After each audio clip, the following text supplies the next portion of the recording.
Cheers! And to those who celebrate, Merry Christmas. Today has been a day. So I have my American Learn shot glass. I've got a fat electrician video. We're gonna have some fun with this one today. So before we get started, cheers. Always tap to the bartender.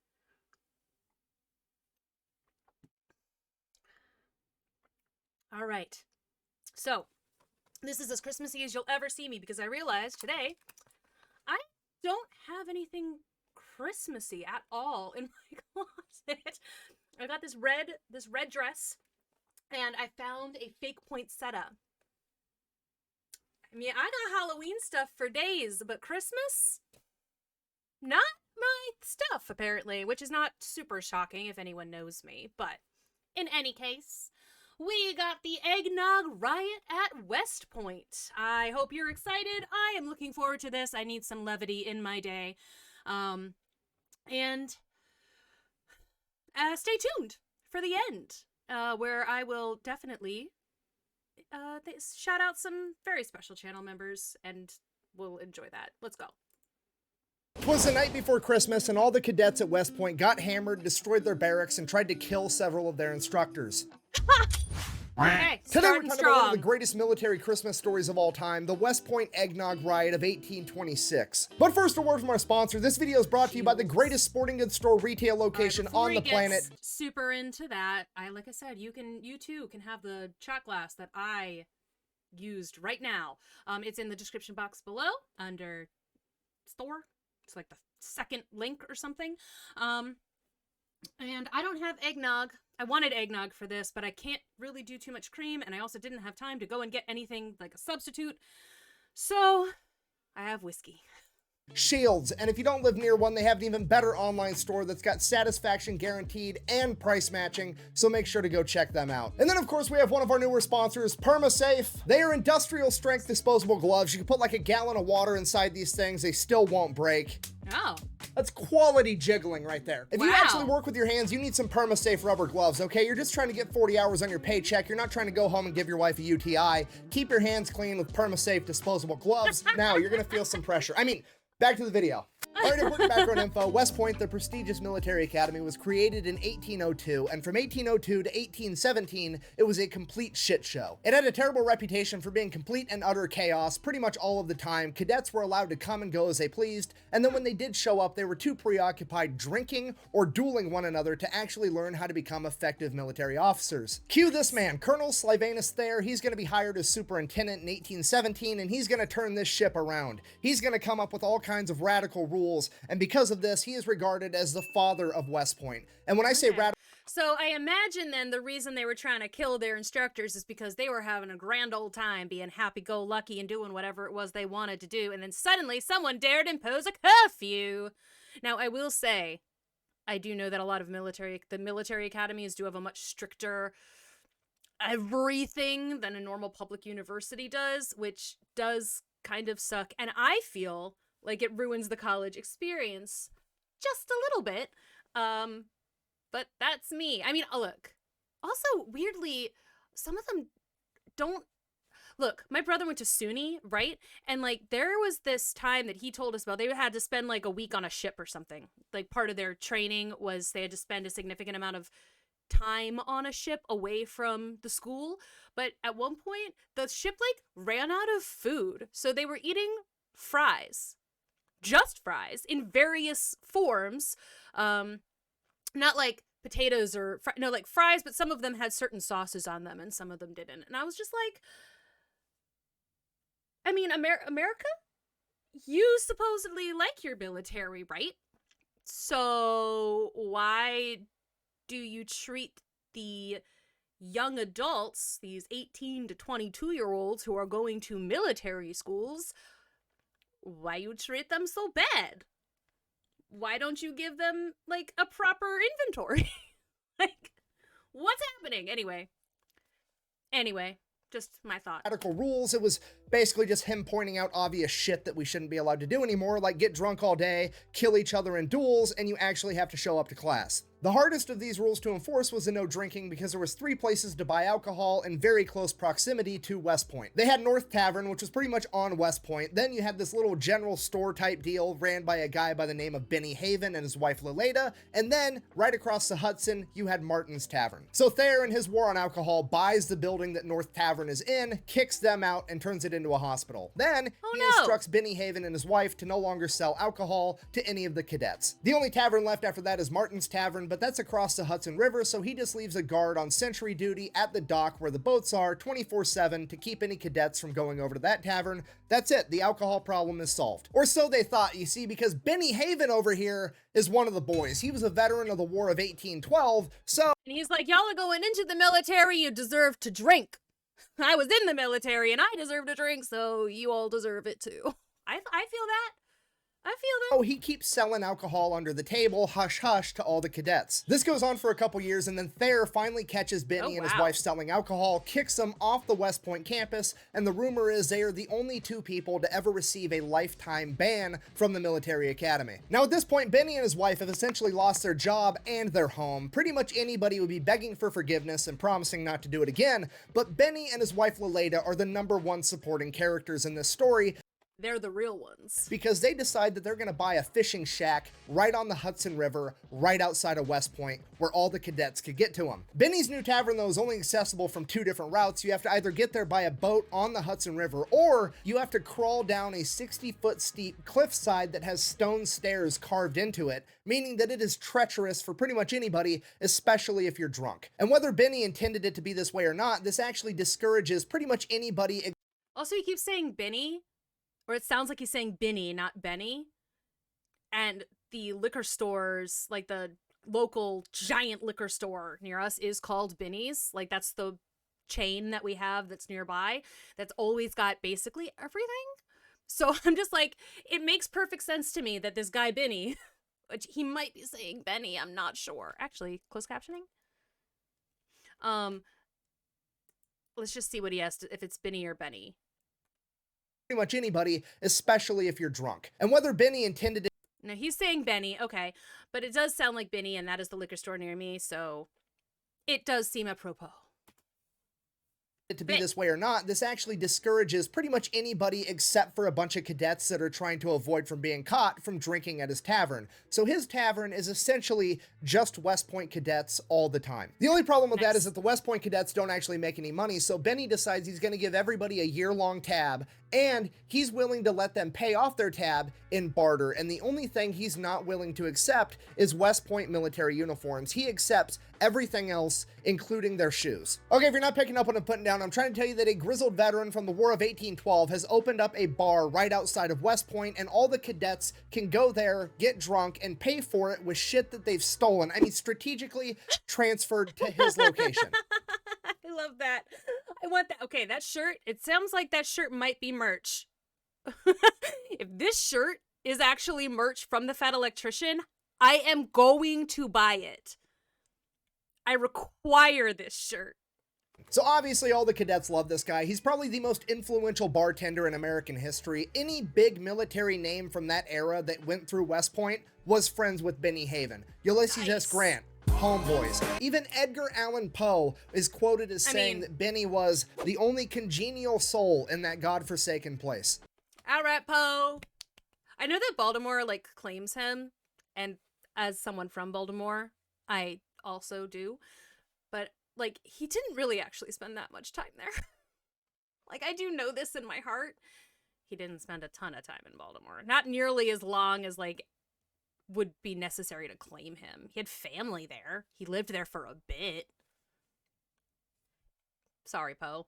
I love you. You're mine, Baltimore heart, but also I also do know he spent more time in Philadelphia. So that's the deal. That's where everybody goes to drink and get their alcohol. It's from Benny Haven's Tavern, except for the 2 times a year where the cadets are actually allowed to drink on campus, and that is 4th of July and Christmas. Fast forward, 4th of July, 1826, all the cadets are drinking on campus openly because they're allowed to, because it's 4th of July, and they get absolutely hammered. At which point Good they job. decided that they were going to perform a snake dance. I have no idea what that is, but apparently at the end of it, they ran over, picked up the Commodore of West Point, Major William Worth, carried him off to the barracks because they liked the guy so much, they wanted to kidnap him so they could go drink with him. Because of this, Superintendent Thayer decides that they went too far and that there's just going to be no more drinking ever again at West Point. Loser. Fast forward later that year, December 22nd, 1826. It's almost Christmas, and for the first time since West Point's inception, the cadets are not going to be allowed to throw a Christmas party on Christmas Eve and have everybody get hammered on eggnog. So obviously they're going to do it anyways and just try not to get caught, but I mean, worst case scenario, they do get caught. What's really going to happen? You'll be shot for this? Nah, I don't think so. More like chewed out. I've been chewed out before.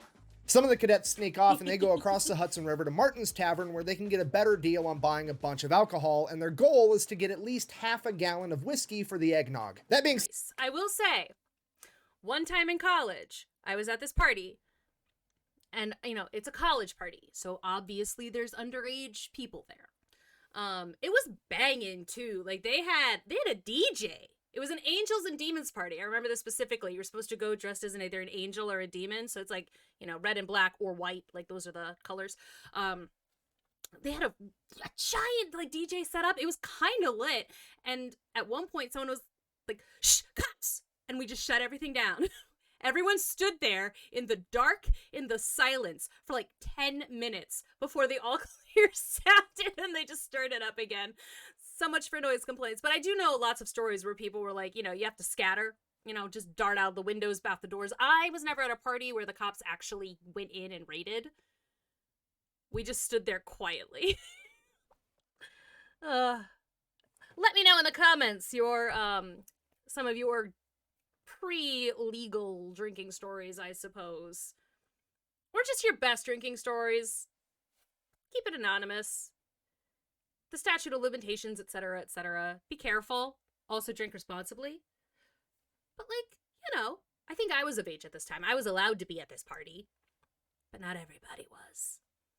said anything worth doing is worth overdoing, so naturally they end up with 2 gallons of whiskey, and they get caught by the guard on the way back, a private by the name of James Dugan, and they end up bribing him with 35 cents to look the other way. Next day, December 23rd, all the cadets are still stealing food and anything else they could want for this party. While that's going on, the staff have their Christmas party at Thayer's house. It's at this Christmas party that Thayer decides that he's No!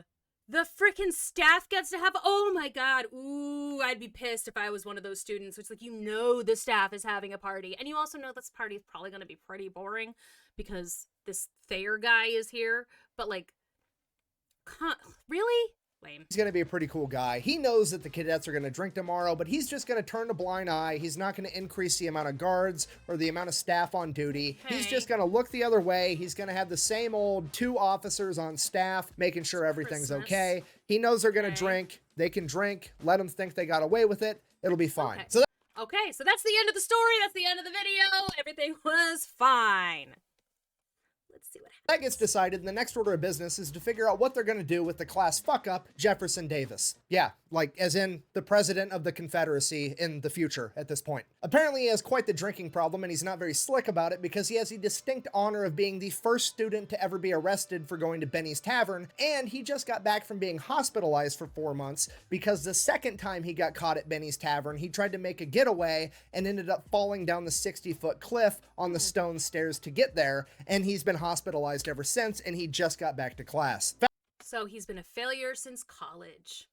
Good to know. Fast forward again, December 24th, Christmas Eve, day of the party. During the day, all the cadets are going out. They're buying all the fresh eggs, all the fresh milk from the local farmers. Some of them go over to Benny's Tavern. They end up buying an extra gallon of moonshine in case the 2 gallons of whiskey aren't enough. And Benny's wife, Lolita, also makes them a bunch of mutton, which they're going to take back to the barracks and heat in the middle of the night as a drinking snack while they're getting drunk on eggnog.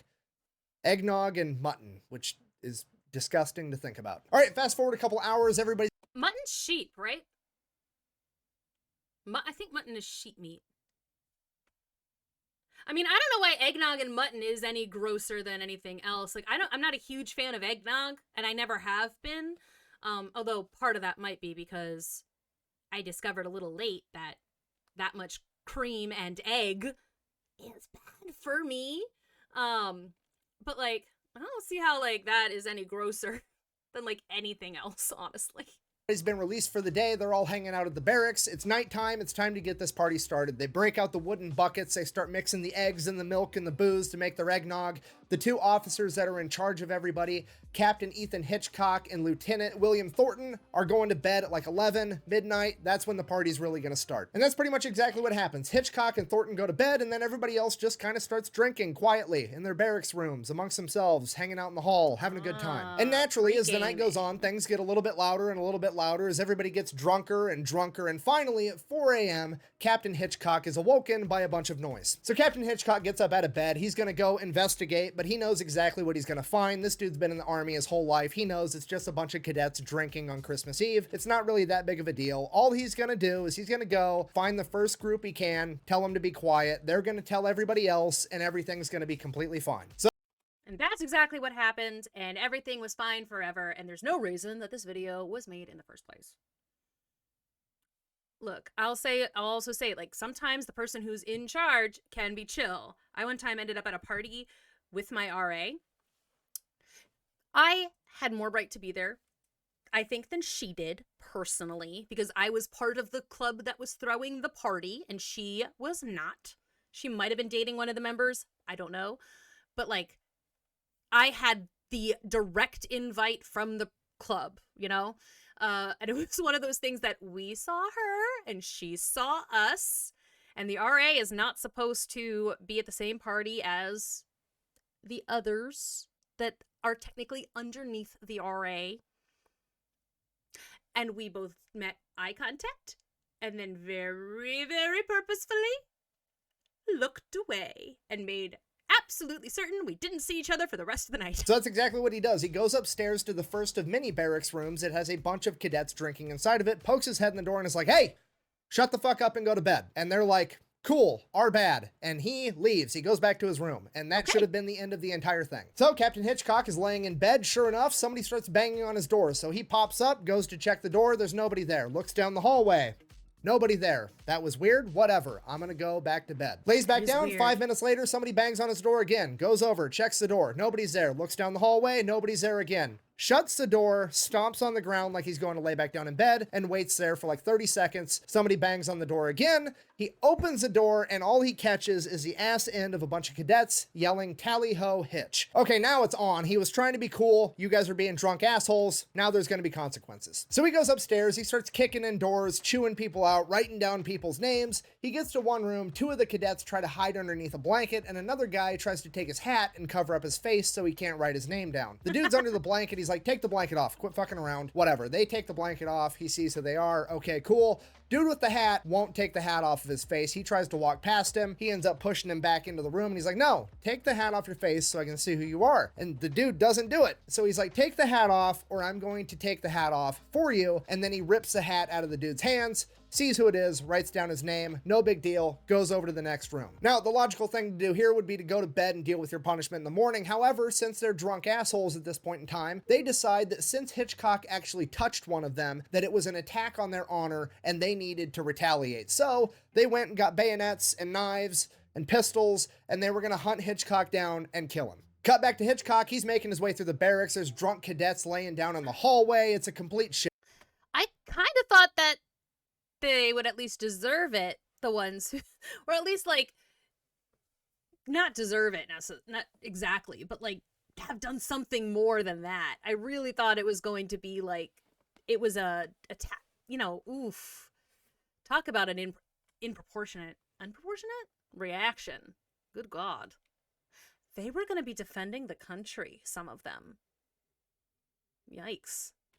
Shit show. He makes his way into one of the bigger rooms. It has like 20 cadets inside of it, at which point he explains to them that because there's more than 12 of them, this technically constitutes as a riot, and starts reading them the Riot Act before informing them that they're all under arrest. Then, after placing all of them under arrest, he tells the cadet in charge of this like area or this room that he needs to open up all the footlockers so he can find all the booze and get rid of it. And that cadet is like, no thanks, and he goes and lays down on the floor and falls asleep. At this point, fucking Jefferson Davis, the future president of the Confederacy, runs in, slams the door behind him, holding the door while looking at it, and is like, guys, hide the grog, Hitchcock's coming. And then he turns around and Hitchcock's right there, and he's like, oh, damn. At this point, Continues to be a failure. Captain Hitchcock looks at Jefferson Davis and is like, take your dumb ass to bed. And he's like, okay. And then he goes to bed, falls asleep. That's the rest of the story for him. Yeah, Captain Hitchcock literally just told the future president of the Confederacy that Go to your room.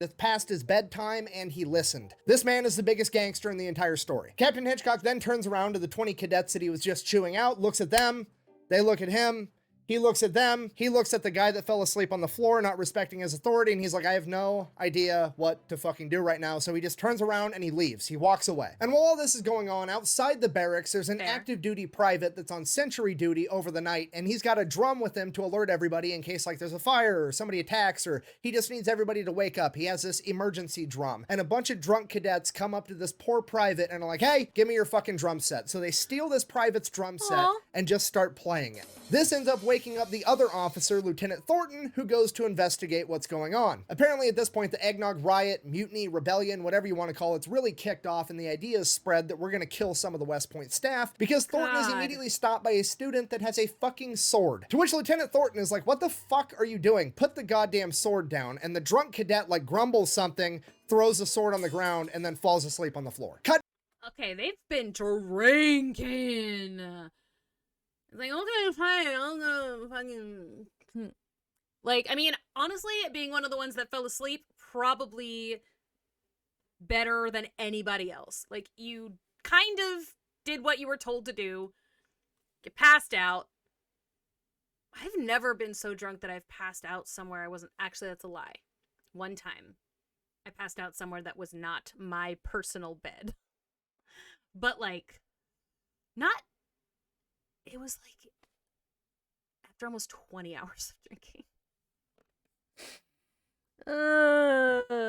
Y'all are finding some stuff out about me today. Cut back to Captain Hitchcock, who has an angry mob of students hunting him, and he has no idea. He's come up on another room of cadets that have barricaded themselves into their room, and he's trying to kick the door down. And he finally kicks the door in, and one of the cadets pulls a pistol and fires, and at the last second, one of the other cadets hits the pistol up, and the bullet hits the door frame right next to Hitchcock. And Hitchcock is like, holy shit, okay, things are getting out of hand, it's time to go get help. Cut back to Lieutenant Thornton, who just got done dealing with the cadet with the sword, and then he hears a gunshot, and he's like, what the fuck is happening right now? So he goes to investigate that, and on his way there, one of the cadets hits him in the head with a piece of firewood and knocks him unconscious. So Hitchcock makes his way out of the barracks. He's going to find help. He runs into Private James Overton because he was looking for him, and James Overton is like, hey, your cadets stole my drum set.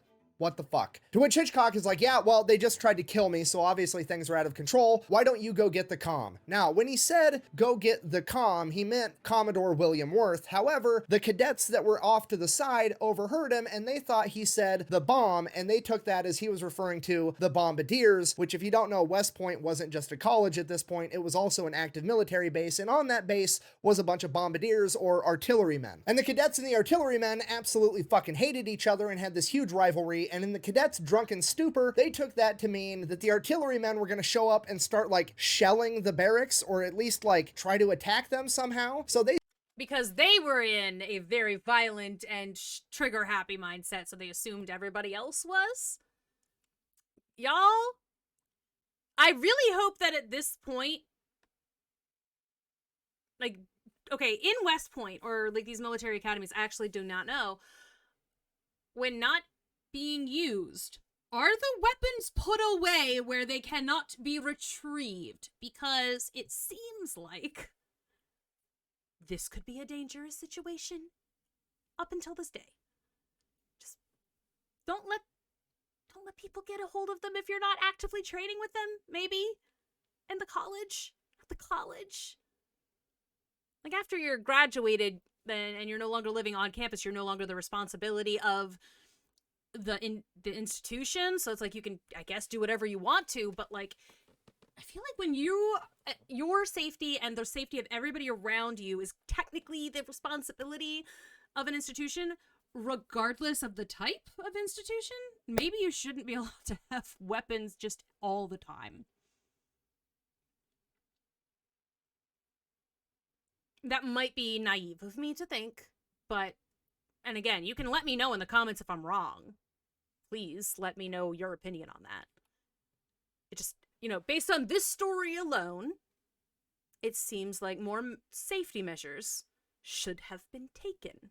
They spread the word, and all the drunk cadets start fortifying their barracks for an attack. They're putting all the furniture in front of doors, they're breaking out all the windows, they're loading whatever guns they have, they're getting ready for an actual fight. It is at this point that Captain Hitchcock hears the bugle playing, meaning that it's time for everybody to wake up, or so he thought, because he turns around and realizes that a bunch of drunk cadets had stolen the bugle and were playing it too. He then just kind of stands there for the next couple hours watching all the cadets fortify the building for an attack that's never coming as they break out windows, ruin a bunch of furniture, and then eventually they all get quiet and pass out drunk, waiting for this attack to come that never actually comes. So then the real bugle does actually kick off, and all the other people start showing up. There's a couple of barracks that weren't actually involved. All those cadets start showing up. The rest of the staff, Superintendent Thayer, and everybody is like, what?